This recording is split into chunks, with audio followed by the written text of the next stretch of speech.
Yes. Right now, recording is started. So then, my voice is clear to all of you. Yes. Yes, sir. देखते हैं. अब voice clear है? Yes, sir एक second, एक चीज और कर ले. हाँ, इसको टैग कैसे करें फिर से आ जा रहा है. चलो हो जाएगा. एक काम और, डू नॉट डिस्टर्ब मोड लगा दें. तो हम लोग रिप्रोडक्शन सेक्शन में लास्ट क्लास में कहाँ तक पढ़े थे, कोई मुझे बताओ.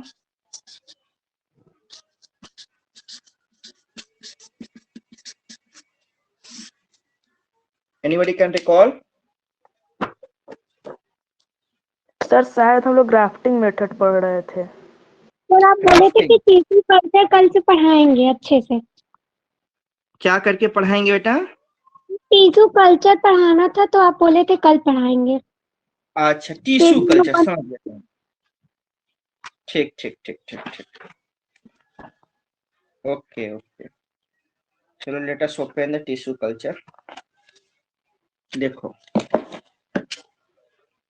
टिश्यू कल्चर ना, और इससे पहले किसी बच्चे को ग्राफ्टिंग में डाउट था? देखो नो सर, ग्राफ्टिंग सब कोई क्लियर खास हो गया. टेक्निक नहीं है.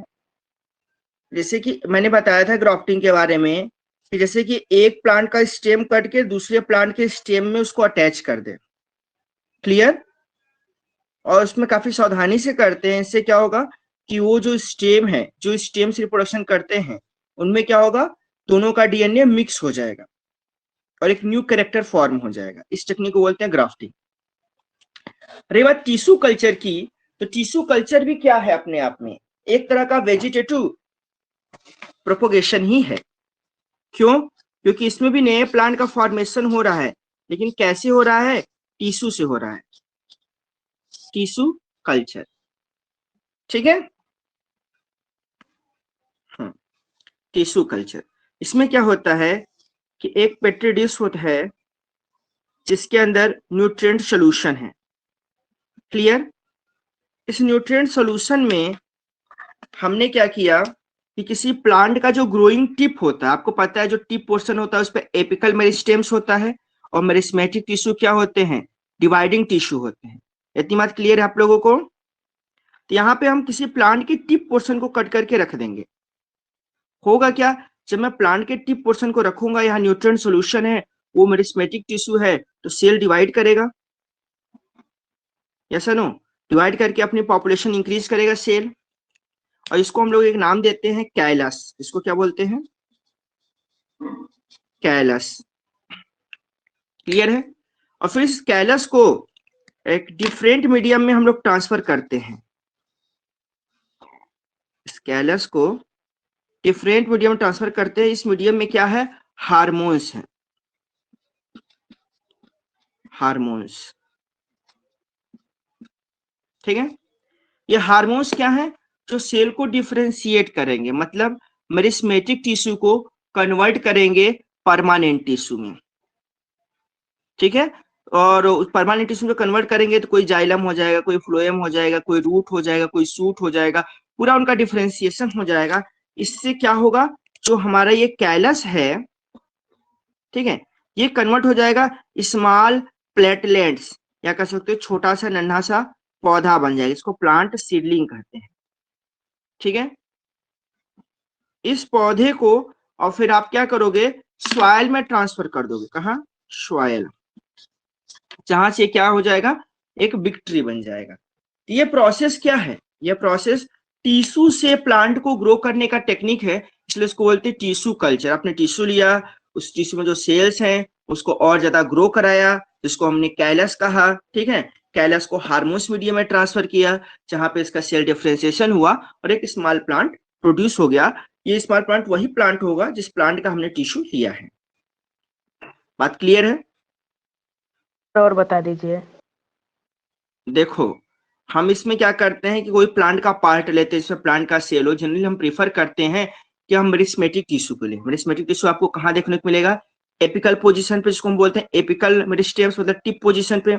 उसको हमने कट के कट करके न्यूट्रिएंट मीडियम में रखा। ये न्यूट्रिएंट मीडियम, उसको न्यूट्रिएंट की कोई कमी नहीं होगी अगर सेल को, तो सेल डिवाइड करेगा और अपने नंबर को इंक्रीज करेगा। जब ढेर सारा सेल का नंबर हो जाएगा तो इसको हम कैलस नाम देते हैं, और इस कैलस को न्यूट्रिएंट मीडियम से ट्रांसफर करते हैं हार्मोन्स मीडियम में। हार्मोन्स क्या होते हैं? ये हमारे पूरे मैकेनिज्म को रेगुलेट करते हैं, ठीक है। ये जो हार्मोन्स है सेल डिफरेंशिएशन का भी काम करते हैं। हमारे पास सेल है, उसको वो डिफरेंशिएट करके परमानेंट टिश्यू में कन्वर्ट कर देंगे। जैसे वो परमानेंट टिश्यू में कन्वर्ट होगा वैसे एक स्मॉल प्लांट सीडलिंग या प्लेटलेट्स बन जाएगा, और फिर आप इसको आसानी से क्या कर सकते हो, किसी सॉइल में प्लांट कर सकते हो, और सॉइल में प्लांट करोगे कुछ टाइम बाद ये ग्रो करके बिग बिग प्लांट बन जाएगा। चलिए ये टेक्निक्स हम लोग ऑर्नामेंटल प्लांट्स के केसेस में करते हैं, जिसका एग्जांपल है मनी प्लांट। सजावटी के पौधों में हम ये टिश्यू कल्चर का ज्यादा टेक्निक यूज करते हैं, और इसके और भी बेनिफिट्स हैं, जैसे कि डिजीज फ्री मीडियम में यदि किसी प्लांट को डिजीज है तो उसका हम एक टिप लेंगे जिसपे डिजीज नहीं है, और वहां से हम एक नया प्लांट ग्रो कराएंगे तो क्या होगा, उसको डिजीज नहीं हुआ होगा। ये बात क्लियर है? Yes sir. अब टिश्यू कल्चर के बाद एक बार tissue culture line by line read करके भी आप लोग को दिखा सुना दें। यस और नो? दिख रहा है ना?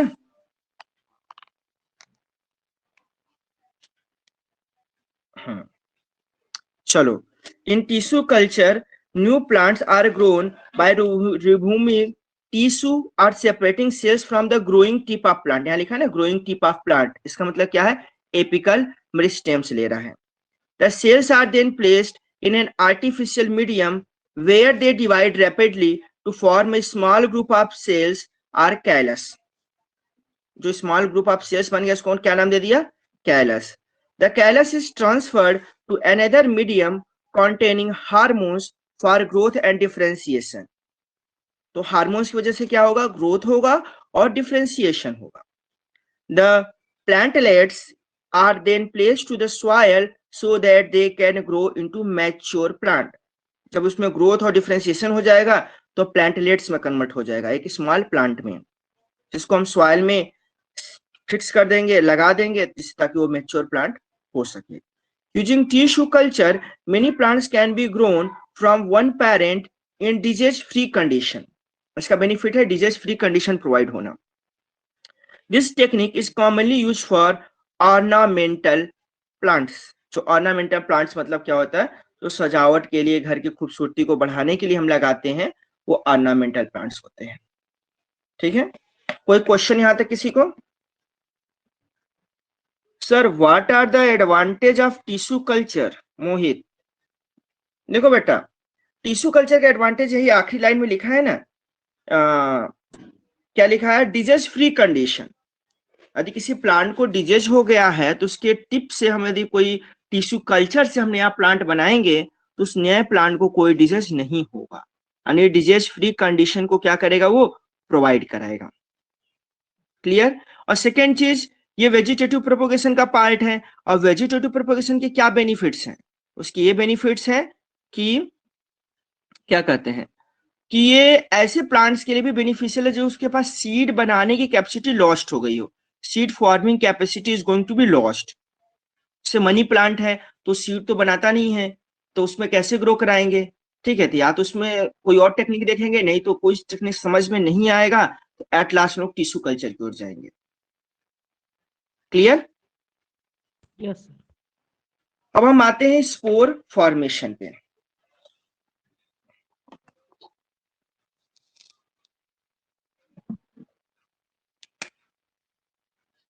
स्पोर फॉर्मेशन ये कहां देखने को मिलता है? इसका जो एग्जाम्पल है वो है फंजाई। अभी जिस हम एग्जाम्पल को लेंगे वो है राइजोपस। इसको ब्रेड मोल्ड भी कहा जाता है, ब्रेड मोल्ड, क्योंकि ये ब्रेड के ऊपर पाया जाता है। रोटी का टुकड़ा यदि आप गीला करके रखोगे तो वहां पे आपको राइजोपस देखने को मिलेगा। इतनी बात क्लियर है? एक और मैसेज आया है, sir is there any disadvantage of tissue culture? No no, कोई डिसएडवांटेज नहीं है टिश्यू कल्चर का, वो एक नया बायोटेक्नोलॉजी का टेक्निक है, इससे तो फायदे ही है, डिसएडवांटेज का कोई खास मतलब है। हाँ, आप ये कर सकते हो कि थोड़ा कॉस्टली जरूर होगा, टिश्यू कल्चर करना सस्ता नहीं है, कॉस्टली है भाई। आप उसमें हार्मोन्स रखोगे, न्यूट्रिएंट सोल्यूशन रखोगे, तो हार्मोन्स अपने आप में बहुत ज्यादा कॉस्टली होगा, क्योंकि आपको उसको किसी प्लांट से एक्सट्रैक्ट किए रहे होगे, यस नो। तो ये थोड़ा सा कॉस्टली जरूर हो सकता है, इसके अलावा हमें नहीं लगता कि कोई और डिसएडवांटेज है। ओके चलो, तो राइजोपस है। अब कैसा होता है राइजोपस का स्ट्रक्चर? मान लो ये सरफेस है, किसका सरफेस है? फूड का। फूड क्या है? ब्रेड। फूड क्या है राइजोपस के लिए? ब्रेड। यहाँ पे इसके रूट लाइक स्ट्रक्चर होते हैं, जिसको हम लोग बोलते हैं राइजोइड, ठीक है। इसके ऊपर इसको हम लोग बोलते हैं हाइफी। इसके ऊपर वॉल्व लाइक स्ट्रक्चर होता है, ठीक है। इसको हम लोग बोलते हैं वॉल्व लाइक स्ट्रक्चर को स्पोरेंजिया। इस स्पोरेंजिया के अंदर स्पोर्स होते हैं बच्चों, ठीक है। हाइफी राइजोइड से स्पोरेंजिया को कनेक्ट करता है। हाइफी राइजोइड्स क्या करता है? एंजाइम सीक्रेट करता है सरफेस पे, और सरफेस को पकड़ के भी रखता है, और जब वो फूड सोर्स क्या हो, क्या कहते हैं, डाइजेस्ट हो जाए एंजाइम की वजह से, इसको ये एब्जॉर्ब करके हाइफी के माध्यम से स्पोरेंजिया तक पहुंचाएगा। स्पोरेंजिया में स्पोर फॉर्मेशन होता है, इसी स्पोर की मदद से ये अपना रिप्रोडक्शन करते हैं। स्पोर को क्या बोलते हैं? सीड। स्पोर अपने आप समझो सीड, जैसे कि प्लांट का सीड आपने लगा दिया, प्लांट ग्रो कर गया, वैसे फंजाई में स्पोर्स होते हैं। समटाइम क्या होता है, जो स्पोर्स होते हैं जब इसमें मैच्योर हो जाते हैं, तो स्पोरेंजिया का जो ऊपर का कवर है ये ब्रस्ट हो जाता है, और स्पोर्स क्या होते हैं? हवा में फैल जाते हैं, और ये दूर दूर जा करके जहां भी इसको न्यूट्रिशन मिलेगा वहां पे ये ग्रो कर जाएंगे। सर हम लोग टिश्यू कल्चर से केवल ऑर्नामेंटल प्लांट ग्रो करा सकते हैं, यही कहना चाहते हैं मोहित? तो टिश्यू कल्चर से हम जनरली ऑर्नामेंटल प्लांट को ग्रो कराते हैं, प्रीफर करते हैं, लेकिन हम और भी प्लांट्स को ग्रो करा सकते हैं, ऐसा नहीं है, ठीक है। टिश्यू कल्चर से हम हर तरह के प्लांट को उस पर अप्लाई कर सकते हैं कॉन्सेप्ट को, और ये कॉन्सेप्ट में थोड़ा इसके लिए काफी ज्यादा टेक्निकल नॉलेज की जरूरत पड़ती है, ठीक है। आप इसे हर कोई टिश्यू कल्चर नहीं कर पाएगा ना, इसके लिए थोड़ा स्टडी करनी पड़ती है। सर राइजोपस का फूड सिर्फ ब्रेड है? ऐसा नहीं है, राइजोपस ब्रेड है या फिर कोई भी खाने वाले सामान जो ह्यूमन बींग्स मोस्टली खाते हैं, उस पे बस वो मॉइस्ट सरफेस उसको मिल जाए, जैसे अचार होता है ना, अचार पे भुकड़ी पड़ जाता है, वो भी समटाइम राइजोपस की एक वेराइटी होती है। इन fungi what is the work of spore? Sir हाँ, स्पोर के बारे में हम डिस्कस करने वाले हैं। स्पोर एक तरह का सीड है। अब नेक्स्ट पेज पे आते हैं। इस पेज से कोई क्वेश्चन डायग्राम आपको समझ में आ रहा है? ऐसा ही डायग्राम एनसीईआरटी बुक में भी है। हाइफी कनेक्ट करने का काम करता है राइजोइड से स्पोरेंजिया, ठीक है, और स्पोरेंजिया का रिप्रोडक्टिव पार्ट है। राइजोपस का रिप्रोडक्टिव पार्ट कौन है? स्पोरेंजिया। जहां क्या बनता है? स्पोर। स्पोर क्या है? सीड है। अब आओ स्पोर के बारे में बातें करते हैं। अच्छा ये पेज नंबर 1 है। अच्छा आप लोग कहो तो इस पेज को भी ग्रुप में भेज दिया करें, इमेज। ओके, ये पेज नंबर 2 हम लोग बात करेंगे स्पोर क्या है। स्पोर क्या है? स्पोर समझ लो कि एक सीड लाइक स्ट्रक्चर है। सीड, जैसे प्लांट में सीड होता है वैसे फंजाई में स्पोर होता है। इसमें 2 लेयर होते हैं। आउटर लेयर को हम लोग बोलते हैं एक्साइन, और इनर लेयर को हम लोग बोलते हैं इंटाइन, और इसके बीच में वो होता है, समझ लो कि जाइगोट लाइक स्ट्रक्चर, जो कि जर्मिनेट करके नया राइजोपस बनाएगा, ठीक है। अब ये एक्साइन इतना स्ट्रांग होता है कि अनफेवरेबल कंडीशन को टॉलरेट कर लेता है। अनफेवरेबल कंडीशन वो क्या कर सकता है, टॉलरेट कर सकता है। मतलब स्पोर्ट्स को यदि फूड सोर्स नहीं मिला, वाटर नहीं मिला, तो ये जनरेट नहीं, ये इंतजार करेगा तब तक जब तक कि इसे कोई प्रॉपर फेवरेबल कंडीशन ना मिल जाए। जैसे इसको फेवरेबल कंडीशन मिलेगा तो अंदर से ये कुछ केमिकल सीक्रेट करेगा, ठीक है, जो कि एक साइन को ब्रेक डाउन कर देगा और फिर से राइजोपस ग्रो कर जाएगा। समझ आ रहा है? समझ में आ रहा है कि नहीं आप लोग को? तब Yes, स्पोर sir. क्या है, ये बात Yes, समझ में sir. आ गई। Yes sir. तो स्पोर एक क्वेश्चन में पूछा जाता है कि what is benefit for reproduction through the spore. Spore से रिप्रोडक्शन करते हैं तो क्या बेनिफिट है? स्पोर से रिप्रोडक्शन करते हैं, 2-3 बेनिफिट है। पहला बेनिफिट ये हो जाएगा कि स्पोर क्या है, अनफेवरेबल कंडीशन को टॉलरेट कर सकता है, झेल सकता है, उसमें वहां सर्वाइव कर सकता है। सेकेंड बेनिफिट है, जो स्पोरेंजियम में स्पोर ब्रस्ट करता है, दूर दूर फैलता है, दूर दूर फैल के अलग अलग फूड पार्टिकल्स पे जाके स्टिक होता है जहां उसका फेवरेबल कंडीशन होगा। इससे क्या होगा, इससे इंट्रा स्पेसिफिक कंपटीशन नहीं होगा या कम होगा। तो आप लोग के दिमाग में ये आएगा कि इंट्रा स्पेसिफिक कंपटीशन क्या है।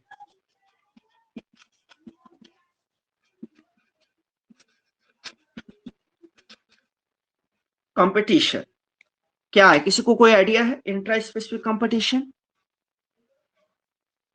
Anybody have any idea? अच्छा, किसने हैंड रेज किया भाई? मोहम्मद अनस रजा, कुछ कहना चाहते हो मोहम्मद? चलो देखो, कंपटीशन बच्चों दो तरह का होता है, एक होता है इंटर स्पेसिफिक कंपटीशन, दूसरा होता है इंट्रा स्पेसिफिक कंपटीशन।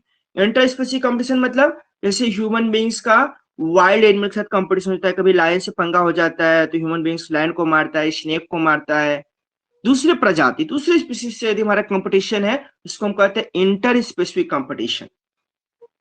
लेकिन खुद से आपस में कंपटीशन हो जाए इसे हम कहते हैं इंट्रा स्पेसिफिक कंपटीशन। जैसे आप सब एक दूसरे से कंपटीट करते हो कि कौन नंबर 1 आ जाए पढ़ाई में, ऐसा नो कौन अच्छा स्कोर करेगा।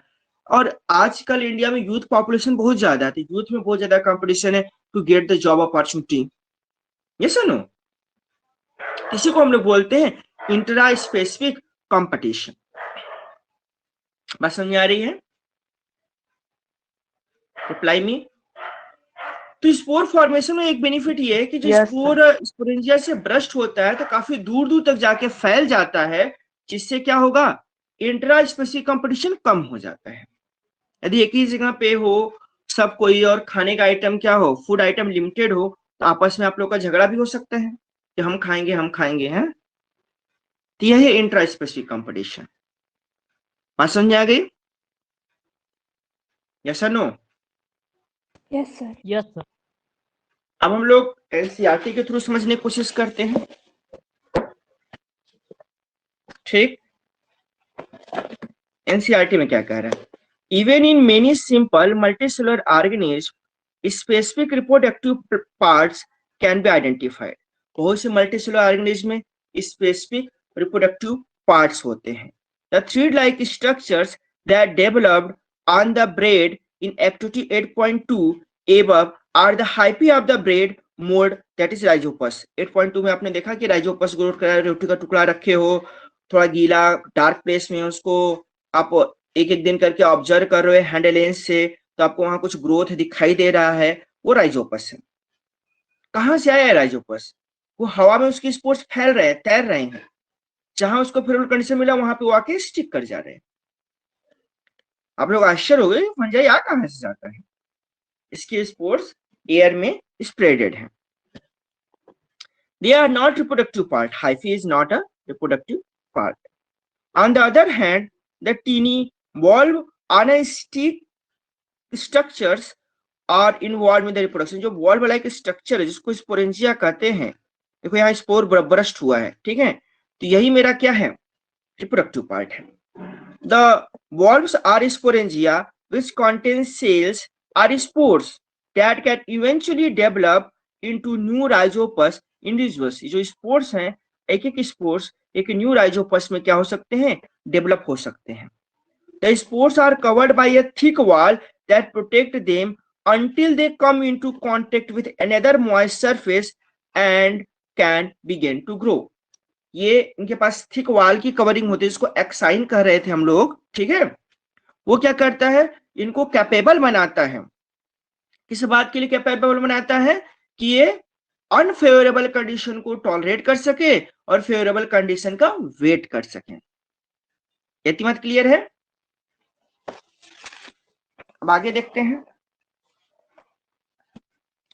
All the modes of reproduction that we have discussed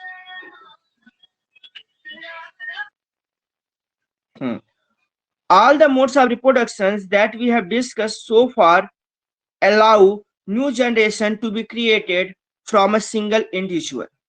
This is known as asexual reproduction। ये क्या कर रहा है, ये स्पोर फॉर्मेशन हमारा कंप्लीट हो गया है, ठीक है। इसमें यही समझाना चाह रहा है कि अब तक जितने भी हमने मोड ऑफ रिप्रोडक्शन देखे, यहाँ पे सिंगल इंडिविजुअल था जो कि न्यू ऑफस्प्रिंग को प्रोड्यूस कर रहा था। तो जहां सिंगल पेरेंट रिक्वायर्ड हो उसको हम लोग एसेक्सुअल रिप्रोडक्शन करते हैं। और उसके बाद हम लोग क्या पढ़ेंगे, अब सेक्सुअल रिप्रोडक्शन। तो आप लोग ये क्वेश्चंस को देखिए और पहले क्वेश्चन का मुझे कोई आंसर दो। How does binary fission differ from multiple fission? Reply me anybody.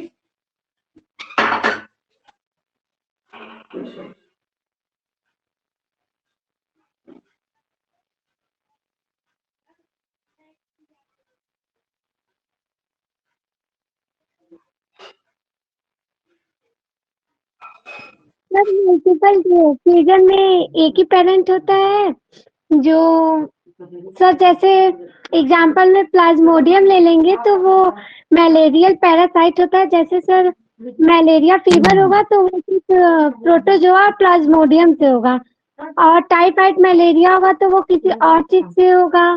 और सब ऐसे, और सर बाइनरी फिजन जैसे अमीबा हो जाएगा तो, और वो काला आजार हो जाएगा सर। जो अमीबा होता है वो इरेगुलर होता है, और सर लेशमानिया रेगुलर होता है। यस सर, और काला और आजार वो लेशमानिया। नॉन नेचुरल डेथ होता है। वो अमीबा जो होता है वो इमोर्टल होता है, मतलब वो कभी मरेगा ही नहीं। Yes yes yes, very good very good. अब देखो इसको एक बार फिर मैं समअप करता हूँ। बाइनरी मींस होता है बेटा टू, जहां वन पेरेंट से टू ऑफस्प्रिंग आ जाए। लेकिन मल्टीपल फिजन में क्या होता है कि one parents two multiple offspring simultaneously, मतलब वन टू मेनी, एक से कई, कई मतलब दो से ज्यादा ही रहे, 10 20 100 नियर अबाउट कुछ भी। तो प्लाज्मोडियम में आपको मल्टीपल फिजन देखने केसेस देखने को मिलता है। और प्लाज्मोडियम क्या है, मलेरियल पैरासाइट है, जिससे आपको मलेरिया वाला बुखार होता है। क्लियर। वन क्वेश्चन किसका है, in binary fission one cell split into two daughter cells, but in multiple fission cell split into multiple daughter cells. Yes, यही बात है, ठीक है। एग्जाम्पल्स आपको बताने बहुत जरूरी होते हैं जब आप डिफरेंस बता रहे हो या किसी को एक्सप्लेन कर रहे हो, चाहे वो बाइनरी फिजन हो चाहे मल्टीपल फिजन। तो बाइनरी फिजन जब भी आप बताओगे तो हाँ अमीबा और लेशमानिया का एग्जाम्पल दोगे, और ये भी बता दो कि लेशमानिया से काला आजार होता है। मल्टीपल फिजन आप प्लाज्मोडियम का नाम लोगे और उसका थोड़ा डायग्राम दिखा दोगे, जैसा कि एनसीईआरटी में दिया हुआ है, जिसमें मल्टीपल फिजन हो रहा है।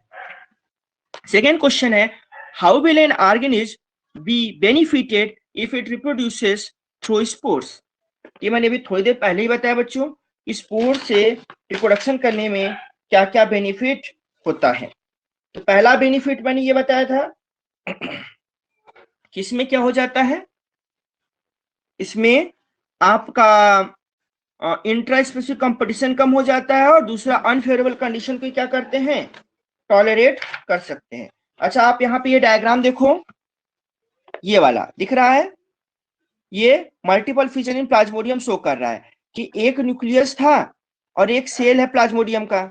अब ये डिवाइड हो गया ढेर सारे न्यूक्लियस में, और ये थोड़े थोड़े साइटोप्लाज्म लेकर के जो मेन मदर सेल थी उसका member cell membrane break down हो गया, और ढेर सारे ये क्या हो गए, प्लाज्मोडियम रिलीज हो गए। दिख रहा है, इस तरह का डायग्राम चाहिए मुझे यदि आप मल्टीपल फ्यूजन कम से कम 2 मार्क्स में या 1 मार्क्स में एक्सप्लेन कर रहे हैं तो काफी इफेक्टिव होता है आप बायोलॉजी में डायग्राम को इन्वॉल्व करें यदि रिटन एग्जामिनेशन है तो। अब ये देख लो स्पायरोगायरा को, ये फ्रैगमेंट ब्रेक हुआ, एक एक फ्रैगमेंट क्या करेगा, एक न्यू स्पायरोगायरा को बना देगा।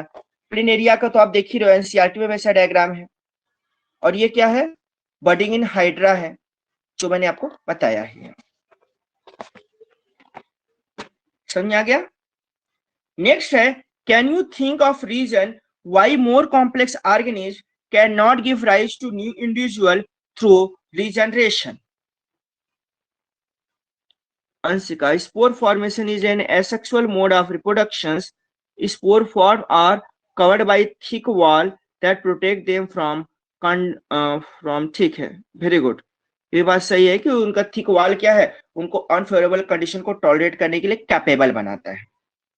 ठीक है, तो मेरा ये क्वेश्चन था, can you think of reason why more complex organism can not give rise to new individual through regeneration? इसका आंसर यही है तो भाई कॉम्प्लेक्स ऑर्गेनिज्म क्या है, डिफरेंट टाइप ऑफ सेल से मिलके बने हैं, उनमें डिफरेंट टाइप ऑफ क्या कहते हैं टिश्यूज हैं, ऑर्गन्स हैं, ऑर्गन सिस्टम है, तो वहां रीजनरेशन करना आसान नहीं है। क्योंकि सिंपल ऑर्गेनिज्म है या मल्टीसेलुलर ऑर्गेनिज्म है तो उनके टाइप ऑफ सेल एक ही जैसे हैं लगभग। जैसे स्पायरोगायरा है तो उसका सेल एक ही जैसा है, हाइड्रा है, बहुत ज्यादा डिफ्रेंसिएशन नहीं है। ठीक है, तो वहां पे रीजनरेशन होना आसान है, जबकि कॉम्प्लेक्स ऑर्गेनिज्म में रीजनरेशन होना आसान नहीं, because of very complex structure. इतनी बात समझ आ रही है? नेक्स्ट क्वेश्चन है, why is vegetative propagation practised for growing some types of plants? कुछ तरह के प्लांट्स में वेजिटेटिव प्रोपोगेशन को क्यों प्रैक्टिस किया जाता है? इसका आंसर क्या होगा बच्चों? देखो, ऐसे प्लांट में वेजिटेटिव प्रोपोगेशन की प्रैक्टिस की जाती है जो कि जिसके अंदर सीड फॉर्मिंग एबिलिटी लॉस्ट हो गई, वो सीड फॉर्मिंग नहीं कर पा रहे हो। जैसे रोज है, जैस्मीन है, बनाना है, मैंने बताया ना, इनके अंदर सीड बनता ही नहीं है और इनके पास कोई ऑप्शन ही नहीं बचता है। यदि इनको रिप्रोडक्शन करना है तो वेजिटेटिव प्रोपोगेशन का ही सहारा लेना पड़ेगा। ऐसा no,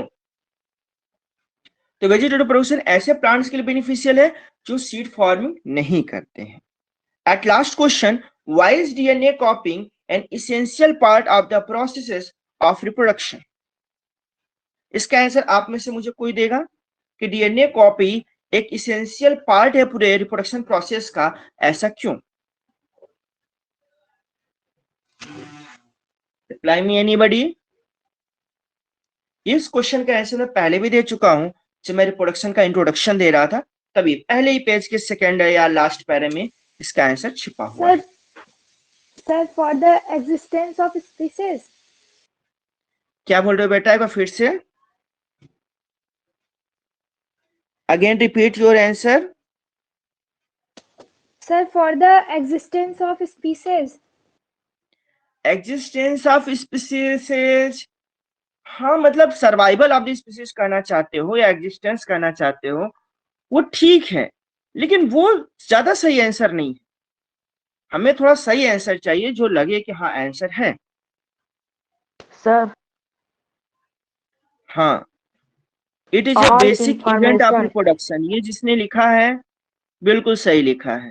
DNA copies are the similar to the original, similar body design feature them, मतलब बॉडी डिजाइन या ब्लूप्रिंट आप बॉडी डिजाइन भी कहते हो तो एक बात सही है, लेकिन सबसे इंपॉर्टेंट जो इसका वन लाइन में आंसर होगा, DNA कॉपिंग is the basic event of the reproduction.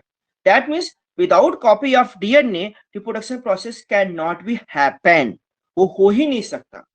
Reproduction होने के लिए डीएनए का कॉपी होना जरूरी है, तभी तो डीएनए आपके पेरेंट्स से आपके बॉडी में कैसे आया है, जो आपके पेरेंट का डीएनए कॉपी हुआ होगा तभी तो। समझ आ रही है? यानी इसका आंसर लिखना होगा तो survival of the species, existence of species कहने से ज्यादा बेटर है कि आप कहें basic event of the reproduction, या आप कुछ भी और भी कह सकते हैं। तो ये कह सकते हैं DNA is the blueprint of body design, चूंकि रिप्रोडक्शन में ब्लूप्रिंट भी ट्रांसफर होता है, without DNA copy blueprint transfer नहीं हो सकता है। इतनी बात क्लियर हो गई? Yes no? ठीक है, वेरी गुड। अब हम लोग आते हैं बच्चों सेक्सुअल रिप्रोडक्शन पे। इसका आज इंट्रोडक्शन देखेंगे, अब प्लांट का सेक्सुअल रिप्रोडक्शन हम लोग कल पढ़ेंगे, ठीक है। अभी तो इंट्रोडक्शन कंप्लीट कर लें। देखो सेक्सुअल रिप्रोडक्शन के बारे में ये कहा गया है कि ए सेक्सुअल रिप्रोडक्शन से बेटर है। क्यों बेटर है? पहले आप लोग सेक्सुअल रिप्रोडक्शन और ए सेक्सुअल रिप्रोडक्शन में बेसिक डिफरेंस जानते हो कि नहीं? यस और नो? या मैं बताऊं एक बार? Yes sir. क्या है? अरे जानते एक हो तो बार बताओ बता ही तुम, दीजिए। अदरवाइज मैं बताऊं? सर असेक्सुअल रिप्रोडक्शन में सिंगल पेरेंट्स इन्वॉल्व होता है,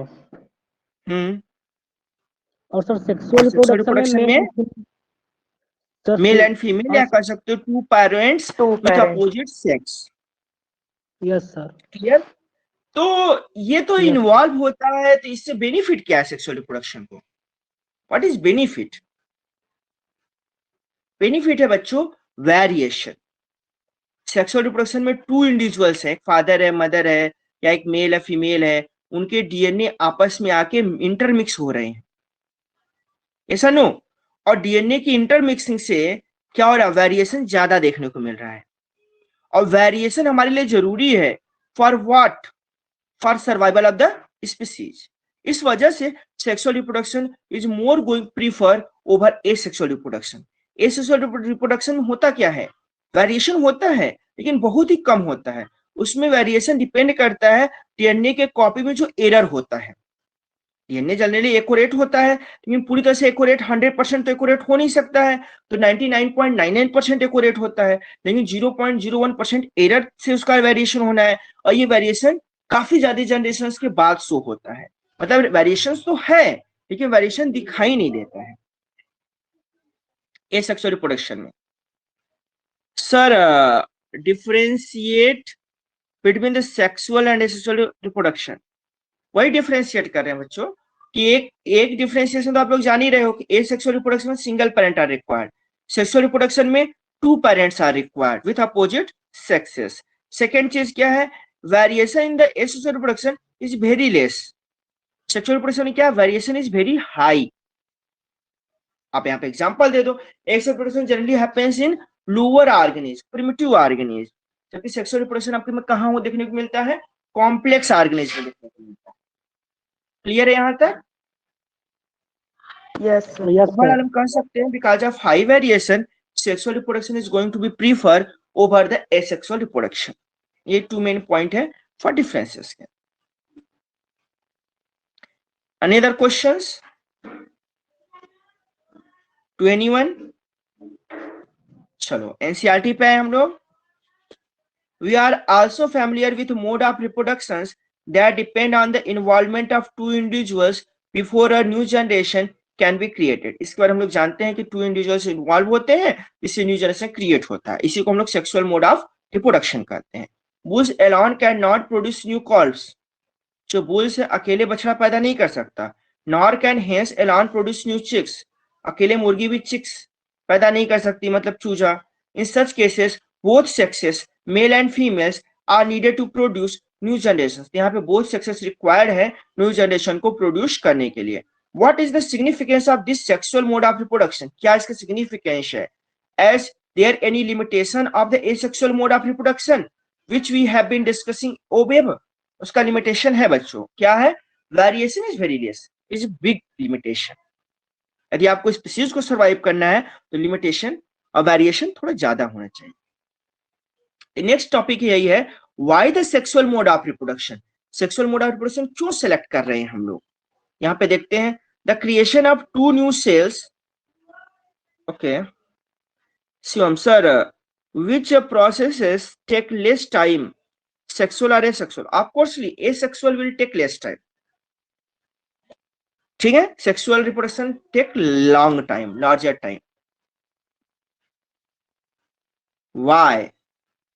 बिकॉज एसेक्सुअल रिप्रोडक्शन में रिक्वायर्ड सिंगल पेरेंट्स, इसमें नॉर्मली सेल डिवीजन होगा और न्यू ऑर्गेनिज्म प्रोड्यूस होंगे। जैसे अमीबा की बात करो, यूनिसेलुलर ऑर्गेनिज्म या मल्टीसेलुलर ऑर्गेनिज्म, रीजनरेशन है, तमाम तरह के मोड्स हैं। और ये सेक्सुअल रिप्रोडक्शन की भी एक बात मैंने और बताई थी कि वो प्रिमिटिव सिंपल ऑर्गेनिज्म में पाए जाते हैं, कॉम्प्लेक्स ऑर्गेनिज्म में एसेक्सुअल मोड ऑफ रिप्रोडक्शन नहीं होता है। तो जो प्रिमिटिव ऑर्गेनिज्म होते हैं, जो सिंपल ऑर्गेनिज्म होते हैं, उनके सर्वाइवल के लिए जरूरी है कि उनकी रिप्रोडक्शन प्रोसेस काफी ज्यादा फास्ट हो, इसलिए एसेक्सुअल रिप्रोडक्शन काफी ज्यादा फास्ट होता है। ऐसा नो, अमीबा एक घंटे में ढेर सारा अमीबा प्रोड्यूस कर सकता है, कि ह्यूमन बींग्स ऐसा तो नहीं कर सकता ना, क्योंकि वो कॉम्प्लेक्स ऑर्गेनिज्म। क्लियर है?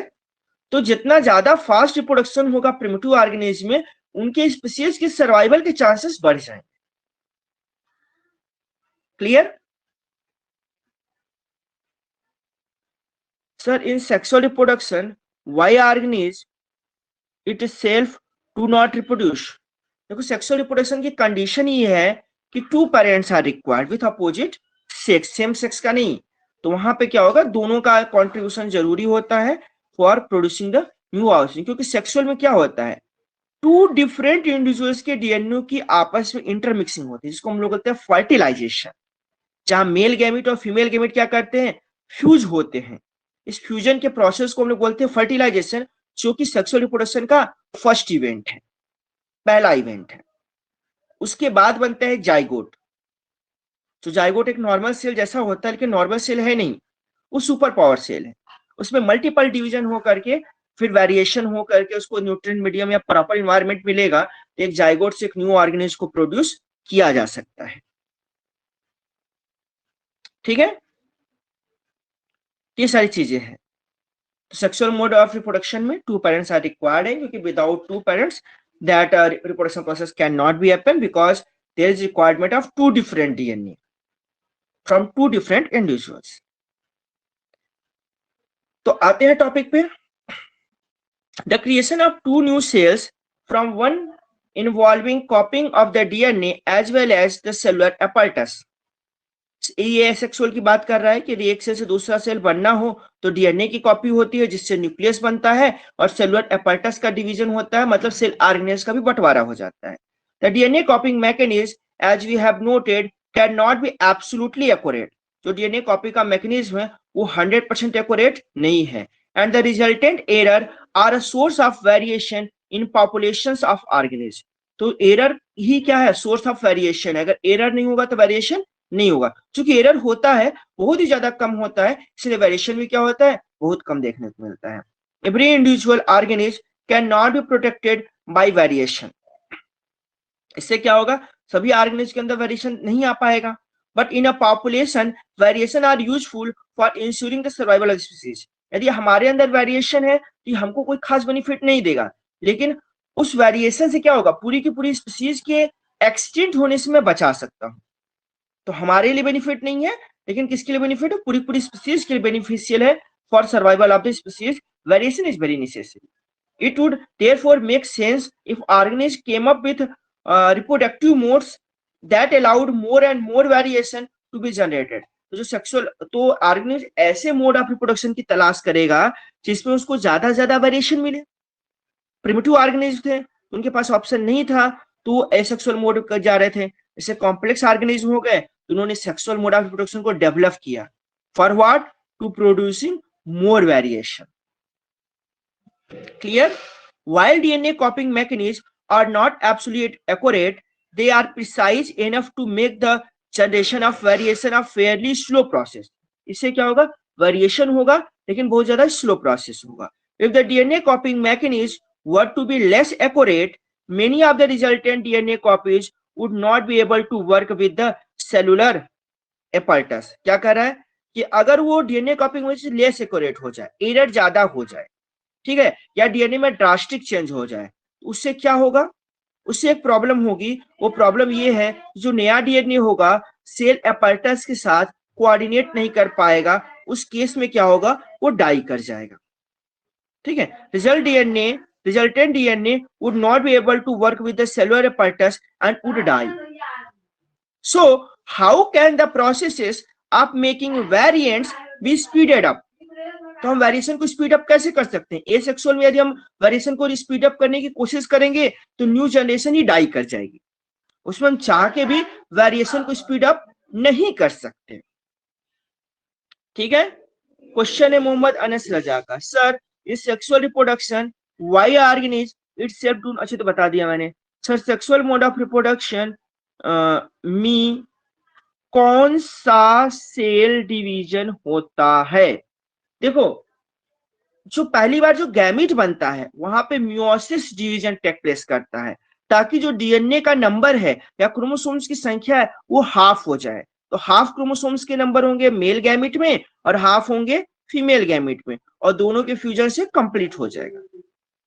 तो कौन सा डिवीजन होता है? Mainly meiosis. इसके बाद जाइगोट से एक बेबी के फॉर्मेशन एम्ब्रियोनिक डेवलपमेंट में तो माइटोसिस से डिवीजन होगा।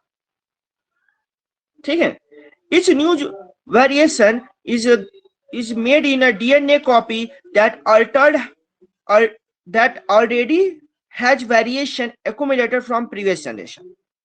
तो हम क्या करेंगे, हम ऐसे डीएनए को लेंगे जिसके पास ऑलरेडी वेरिएशन है।